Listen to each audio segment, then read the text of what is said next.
Okay guys, today we're going to be looking at creating an image gallery inside InDesign. So this is the example we're going to be doing or working with. We've got a photo shoot of Ariana Grande, and as your mouse hovers over those images, the image on the left changes. Now, if you want these images, then you need to go into the video description and you'll find a link to our Google Drive. If you don't know what that is, or you're not on YouTube watching this, the URL is pretty easy. It's bit.ly/year7 magazine, and that'll take you over to a Google Drive folder with all the assets that you need for this tutorial. This tutorial, you'll need the gallery background and all of the gallery images, gallery image 1 to 6. Okay, so let's get started. We're in InDesign and we're continuing our tutorial. We created a cover page, a contents page that's linked, and our first article. The next page here, page number 6, is going to be a image gallery, and this we don't have to go into Photoshop for. So I'm going to show you how to do it all in InDesign. However, if you wanted to play around with some images and do things in Photoshop and then bring them in, by all means go for it. Now, the first thing we're going to do is go File, Place, and we're going to bring in the background image for this gallery. And I've created that for us, and here it is here, gallery background. I'll hit open on that. And from the top left, I click all the way to the bottom right, and then I let go of my mouse to bring it in. Now, how did I create this background image? It's pretty easy, and before we continue, I think I might just quickly show you guys what I did here.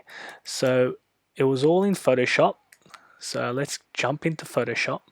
Now, what I did was I went to Bing Images, and I just typed in, let's say, Ariana Grande, and I went to images here, and I took a screenshot of this page. So if you're not sure how to do a screenshot on a PC, you can bring up the program Snippet. On a Mac, you can hit Command Shift 4. On most Macs, you can screenshot that way. Now, after I screenshot, I went into Photoshop and I opened up that screenshot. And what I'm going to show you guys is actually really cool, and you'll probably end up using this for some other things. A quick way of changing the way this picture looks is by using filters. So right at the top here, you've got filter. And if you go to filter gallery, this is something that you guys will probably love. So filter gallery is something that will actually transform your pictures depending on which filter you use. And if you have a look, I open up these folders, you've got heaps of filters to choose from.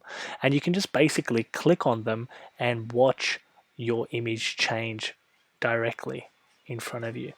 And you might come up with a really cool idea for your filter. Now, this particular filter I'm on right now is called glass, and if you have a look on the right side, you've got different settings for each of the filters.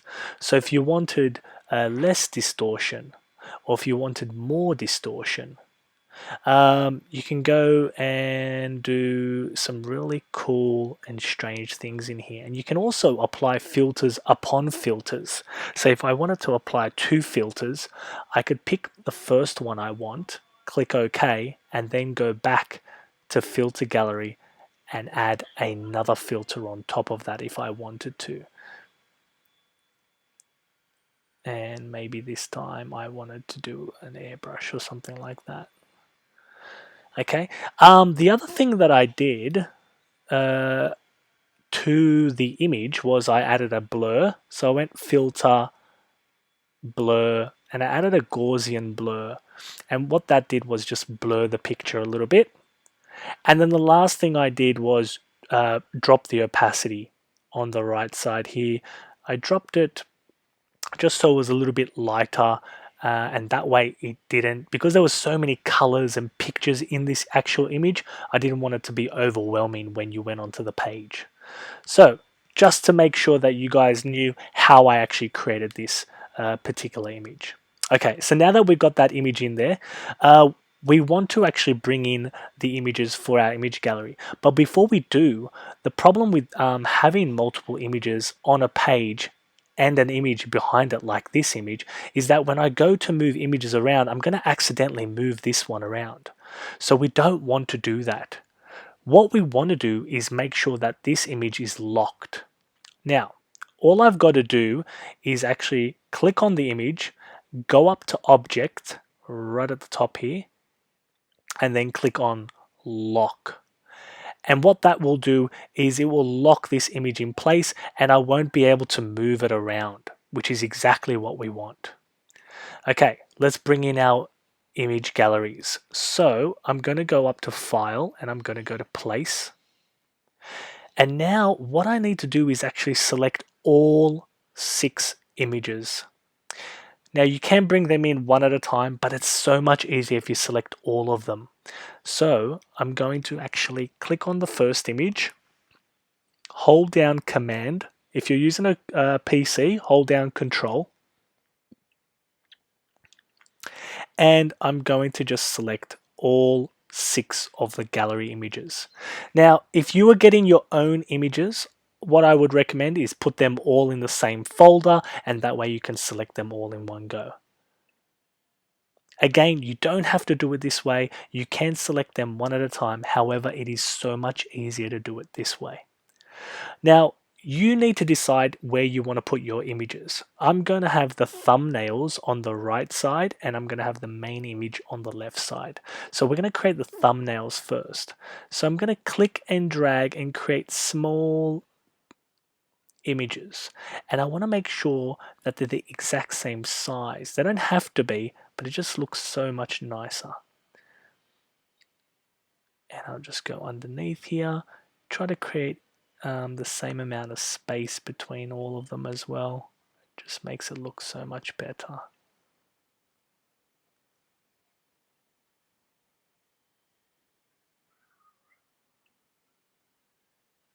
And because I've selected all 6 of my images, once I've placed one, the other one wants to be placed straight away. Now once I've placed all 6 of them, I've got none left to place.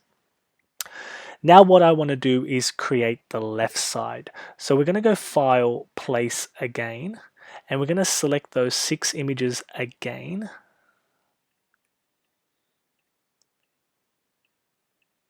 And this time we're going to make them a lot bigger. And this is the area where they're actually going to be changing. Now just make sure that it doesn't go past the bottom of the page, okay? So probably there's probably good. Now, every image that you're putting in, it should overlap the last image, okay? And if your images are different sizes, it's not a big deal, but it's better if they're the same size. So to make sure they're the same size, what I did with these images is I edited them in Photoshop and I made sure that they were the same size when I saved them. And I'm just putting all of the images on top of each other. And this is the last image now. Cool. So let's recap. We went File, Place, and we put 6 thumbnails down on the right side. We went File, Place, and we put 6 of the actual pictures on top of each other. So we're going to need a couple of new panels that we haven't looked at before.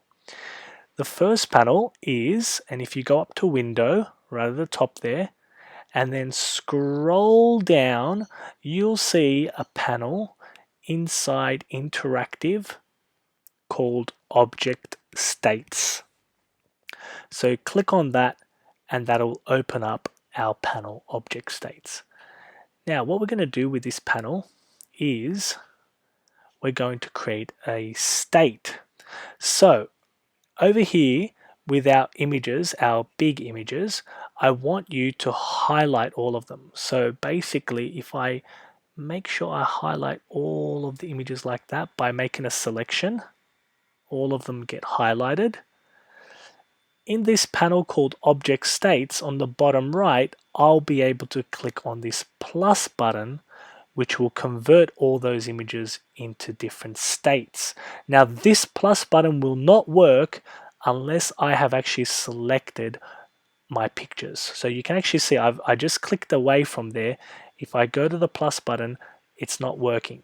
So I have to select all of those images by highlighting them like that, and then I click on the plus button. Now once I click on the plus button, what you'll see is object name, and what we're going to call this is image gallery, and you'll see the different states for our image gallery. If you click on each state, you'll see the picture changes. Excellent. Now what we want to do is we actually want the state of this new object that we created to change, not when we click on this, but when we hover over or click on these. So that's the next step. So to do that, we're going to need to create buttons out of these thumbnails. So there's a new panel we need to get open. Let's go up to Window, and you should be familiar with this panel because we used it to create the hyperlinks. So go to Interactive, and then we're looking for Buttons and Forms. So click on that. Now buttons and forms will pop up, and now what you want to do is click on the first thumbnail, and then over here on buttons and forms, what you want to do is actually make it a button. And then we want to go through the rest of the steps. So we've just made this thumbnail a button. We're going to give it a name, and we're just going to call it, let's call it image 1. And where it says event, this is up to you to decide what you want to do. Now, in the example, I had it so that when the mouse goes over the image changes. So that's a rollover effect. If you wanted it so that the person had to click on the image, then you would do on click. We're going to do on rollover. So select that one. Now, what we've done is we've made it into a button, we've given the button a name, and we've called it image 1. We said that whenever someone rolls their mouse over the picture, something has to happen. So we're going to hit the plus button and tell it what it needs to happen. So with the plus button selected, you're going to go to state. Go to state, and basically you'll see the state that we created, the object, the image gallery. If you've got more than one state, you'll see more than one of those object states. But because we only created one, that's why only one shows up. Now what you need to do is just match up your state. So this picture here of Ariana Grande, we need to make sure that that lines up with the correct state. So that's going to be state number 6. Perfect. So we've just done our first button. So what did we do? We clicked on it, we gave it a type, and we made it a button. We gave it a name. We called it image 1. The event was on rollover, and we added an action called go to state, and that state was for the image gallery, and it changes it to state 6. So let's try it for the other ones as well. So let's click on image 2. Let's turn it into a button. I'm going to call it image 2. I want it for on rollover, so when my mouse rolls over, hit the plus button, the action is going to go to state. What state do we want this picture to go to? So that picture there, it's going to match up with state number 5 for me. And cool, we can move on to the next one. So we want to do this for all of them. So this is image 3, on rollover, go to state, and that one is state 4. Cool, next one. Image 4 on rollover, give it an action. The action is to go to a state. This one is going to state 3, and I can tell it's going to state 3 because it's given me a little preview, so I can just match up the pictures there. Okay, let's turn, click out, click back in. Let's turn that one into a button as well. This is image 5 on rollover. Go to state number 2, and then the last one, image 6 on rollover. Go to state 1. Now, if you wanted to do on rollover and on click, you can do that as well. So you can actually have 2 events. So we just did an action for on rollover. Well, I could also select on click and give that an action as well. So you can have actions for multiple events if you wanted to, but we'll just leave it at that for now. Now, if you wanted to try this out, then you're going to need to publish it online because it actually won't work while you're previewing it. There is a preview button you can do while you're in InDesign, but you want to see it online so to have the full effect. So if we go publish online, and if you've already published your Vogue magazine, click on update existing document, and then you'll see your magazine that you've already uploaded. If you haven't uploaded before, then you want to publish a new document. Just remember that you want to export as a spread. Really, really important. Don't have it on single, have it on spread, and then hit publish. And we'll hit OK on that. That will take, depending on your internet connection, it might take up to a minute or so. This file is not too large at the moment, so it shouldn't take too long. If you're doing it at school, it'll probably be instantaneous. It'll be very, very fast for you. Okay, done. So let's hit View Document, and let's take a look at our object states. So I'll just go straight to that page. Here it is. And once it's loaded, I can move my mouse over, and as you can see, as I move my mouse over the pictures change. Now, we're not quite done yet. There is one last thing I want to do, and that is to just make it look a little bit more professional with a little border. So what we're going to do, we're going to click on our main picture here on the left side. Just click on that, and then you're going to go up to Window at the very top, and you're going to scroll down until you see Stroke. Click on Stroke, and that'll pop open a new panel. Now with stroke selected, what we're going to do is we're going to give this a border. So I'm going to give it a, let's go 18 point border. And I don't like the black border. What we're going to do, I'm actually going to change the color. So click on color, and what you want to do is go to the stroke color. So one of them is the fill color, the other one is the stroke color. So if you click on fill, click on stroke, you'll see that one with the border is stroke. If you double click on it, you'll get all these different types of colors that you can get. We want white, so just you can even select white just here. So select white from that. Now, one of the things you need to do, however, is actually change the stroke for all of the images. So what does that mean? Well, if I go to Windows and I go to Interactive and I go Object States, you'll notice that I need to actually set a border for all of my pictures, not just the one.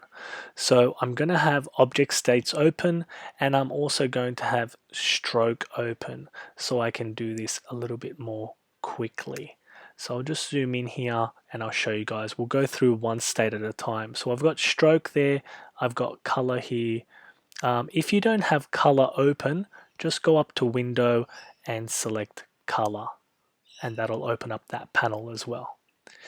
Okay, so state number 1, The stroke, we want 18 points, and color, I want white for the stroke border. Then we can go to state number 2.